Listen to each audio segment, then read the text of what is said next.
If you grew up anywhere near a computer in the last 30 years, you probably know this scene. A dark room, the flickering light of a monitor, and a parent standing in the doorway asking when you're going to do something useful. Arda Süar highlights a deep generational rift in how we perceive this activity. To the older generation, those hours spent clicking a mouse are dead time, illuzaman. They see a complete distraction from the skills required for a productive life. However, the history of the medium suggests a different outcome. For an entire generation of Turkish youth, early computer games were the primary tool used to independently learn foreign languages and build extensive vocabularies. Modern strategy titles have only increased this demand, requiring players to process complex variables and solve dynamic problems in real time. This cognitive labor is rarely recognized in traditional settings. Adults might spend hours playing backgammon over tea without facing the same scrutiny, even though the mental demands are significantly lower. These digital environments function as a modern form of mental conditioning that challenges the player more consistently than many traditional analog games. For decades, the definition of a sport was tied to a physical struggle, usually a high-impact collision on a muddy field. That boundary moved when chess achieved global recognition as a mind sport. By accepting an intellectual, seated activity as a sport, the conceptual door opened for the next evolution in competitive entertainment. Esports followed as the logical progression, moving team-based cognitive competition into a digital space. High-level competition is migrating from physical grass to the digital screen. The modern reality of gaming is a world of strictly disciplined professional teams, far removed from the image of a casual hobbyist. This industry relies on a massive infrastructure. Professional athletes now compete in giant arenas filled with thousands of fans watching the action on enormous screens. The financial scale is equally massive, with global tournaments now featuring prize pools that reach $25 million. This growth has turned esports into a $1.5 billion global market. To see what that looks like side by side with a traditional industry, consider Turkey's annual revenue from exporting fruits and vegetables.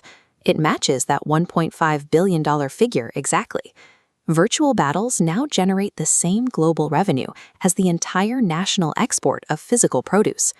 Gaming proficiency has become a measurable force in global trade. Traditional sports franchises are now aggressively entering the space to capture this new capital. Clubs like Paris Saint-Germain and the Dallas Mavericks have already established their own professional gaming rosters.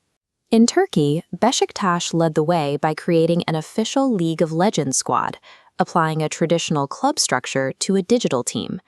This integration is a priority for modern leadership. During his campaign for Fenerbahçe, Ali Koç made the establishment of an esports team a central part of his vision for the club. Süar predicts that within 20 years, these digital broadcasts will reach a larger global audience than traditional stadium sports. Financial and institutional support is shifting toward hyper-focused, screen-based performance. This shift toward digital mastery has reached the military-industrial complex, where remote combat is no longer a science fiction premise. We already see this in uncrewed aviation. Military drones operate high above conflict zones, carrying out complex missions while pilots stay at a remote console. Süar suggests that a physical presence of human infantry on the front lines is becoming a liability that technology is designed to solve. Advanced machines like this humanoid frame don't suffer from exhaustion, hunger, or psychological stress in the heat of combat. These machines will function as sophisticated avatars.